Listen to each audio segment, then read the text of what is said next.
Welcome. Today is day 4 of the Atlantic World, Unit 1. And the question is, how did Congo and Bundu, Angola, respond to European merchants and missionaries? The overall question for today, how did West African states like Congo and Bundu respond to European merchants and missionaries? And these are the 5 questions we will answer.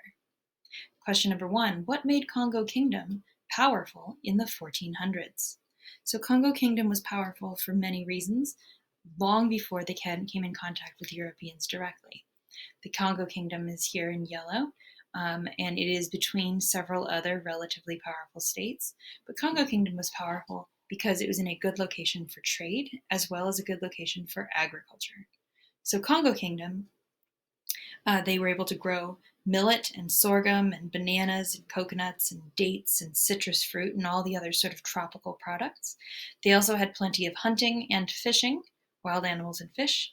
They participated in north-south trade, exchanging copper and palm oil and sugarcane wine with the countries to the north and south of them. They participated in east-west trade, in the salt for cowrie shells trade. And this is especially important because cowrie shells, these little shells here, were used as currency all across West Africa and in fact across major parts of Asia as well. Some of those major crops, one of them is this plant down here. It's sorghum. It's super nutritious, and you want to think of it as somewhere between corn and rice. It's similar to quinoa, actually. It's pretty nutritious. You can eat it boiled, you can eat it popped like popcorn, and it grows well in this climate. Another product they can produce there is this cloth. It's called Raffia Cloth, and it's made out of the fibers of a palm tree. And so you can see King of Congo here on his throne on a chair or a stool, which is a symbol of royalty and power in this part of the world. And he has a decorated wardrobe here, maybe some of it made out of raffia cloth, and definitely some of it decorated with cowrie shells, these symbols of wealth. The fancier the shells, the larger the shells, the more they're worth, and they were used kind of like we would use coins or other kinds of currency. Question number 2. Why did Portugal use African slaves in America? Why Africa? Why not Asia? Why not Europe? This is a question a lot of students ask, and the answer is geography. After the indigenous Americans were pretty much decimated or more, well, actually more than decimated, 90% of them were dead. The colonies needed a place to get labor from, and the closest place geographically is Africa. So the journey across the ocean here from the west coast of Africa to Brazil, it takes about a month with good weather, whereas traveling up here to North America, the West Indies, maybe 2 months, maybe 3. However, conversely, the journey across the Pacific Ocean would take closer to 6 months. So at this same time period, Spain was sending galleons from Mexico across to the Philippines and back. These are the famous Manila galleons. They'd go to Manila and back to Mexico. They would make one round trip journey per year. The Pacific Ocean is just way, way bigger than the Atlantic.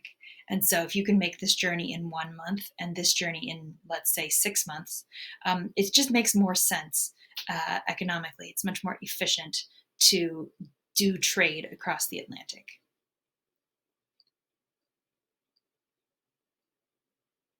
Slide number 3. Why did kings like the Mani Congo allow enslavement of their people at first, and why did this change? Our main piece of evidence for this is a document. It's a letter written by the King of Congo to the King of Portugal. And in this letter, he is saying, in this first chunk, that the people of Congo are upset because even noblemen are being kidnapped and sold to the white men as slaves. In the next chunk, he says that white men are catching these,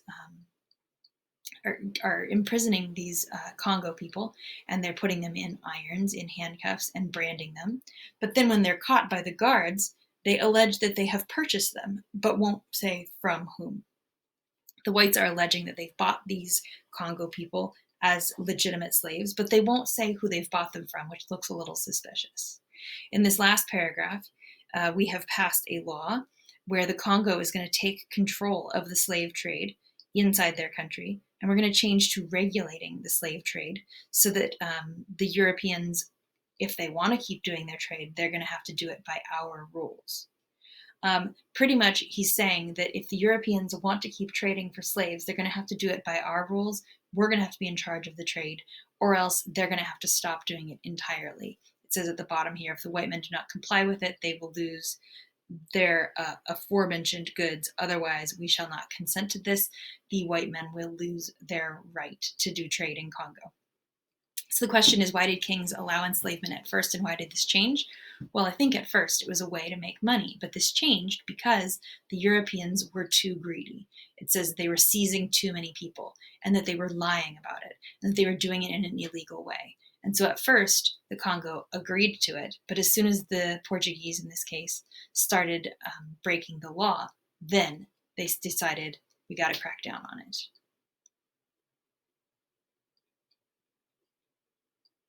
Why didn't African nations unite to fight the Europeans? Well, one problem people have with this concept is that they don't think of Africa as different countries. They think of it as one country, but this is false. The continent of Africa had many different nations inside of it. Some people have called them tribes, but that tends to be a racist term used to make them sound inferior. So, different nations, different countries existed in these areas, and they had long-term rivalries. So you can see this little area here, zoomed in here. These are different countries in different colors, different countries with different cultures, different languages, different religions, different traditions, different foods, all of those things. And these national rivalries, just because the people were racially similar, these national rivalries meant that they had long-term histories of fighting each other. So much in the same way that we would not think it's surprising that France and Germany fought a war against each other, even though they're both countries in Europe and they're both full of white people. Or we would not find it surprising that, like, say, Japan and Korea have a rivalry, or maybe Korean people have sort of a history of being upset with Japan. You wouldn't say, well, that's silly, they're both Asian, because they have a history where their two countries have fought against each other. Similarly, India and Pakistan, two separate countries where the people are racially similar across the country lines, even religiously similar in some cases, but the countries themselves have a rivalry. Same thing is true for Africa in the 1500s through the 1700s. Just because Congo and Angola are two countries next to each other in this same Congo basin does not mean that they get along. It does not mean that they are friends. Similarly, the Igbo and the Yoruba, two different nations nearby each other, they aren't necessarily friends. In fact, they're probably rivals. And we know that, like, the Asante, for example, gained a lot of power and a lot of land by declaring war on the countries around them, taking over their property and selling those people into slavery. Together to fight against the Europeans, well, they don't see themselves as one group. In the same way that it's hard, or that it was hard historically, to get Italy to ally with France, or France to ally with Britain to fight a common enemy, it's going to be really hard to overcome your past history and your past rivalries to fight a brand new enemy. Question number 5. What do we know about the power relationship between Ngola Nzinga and the Portuguese governor? Ngola Nzinga is this lady.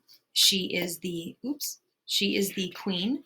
Ngola is the title for queen or king of the Bundu people. Hopefully you read about this in your homework already, but the basic story is that Nzinga traveled to the coastal city of Luanda to meet with the Portuguese governor. The Portuguese governor had a little house there. And when she arrived, the governor was the only person sitting in a chair. And the way the story goes, that's a sign of disrespect to not offer her a chair. We know that in West African culture, the person sitting in the chair is the person with the highest status. So, according to legend, she gestured to one of her servants to kneel down, and she sat on her servant so that she too would have a chair for the negotiation. During the meeting, the Portuguese governor demanded the return of Portuguese prisoners taken by the Bundu in war. She had been fighting a war against the Portuguese. This picture up here in the upper right-hand corner is a sort of a cartoon imagining of those battles. Here's the Bundu and here's the Portuguese on the beach.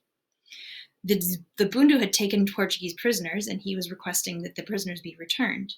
And she responded that she could return the Portuguese prisoners as soon as he returned all of the Bundu people who had been taken as slaves to Brazil. Clearly that's not possible, and so they were able to continue the negotiation.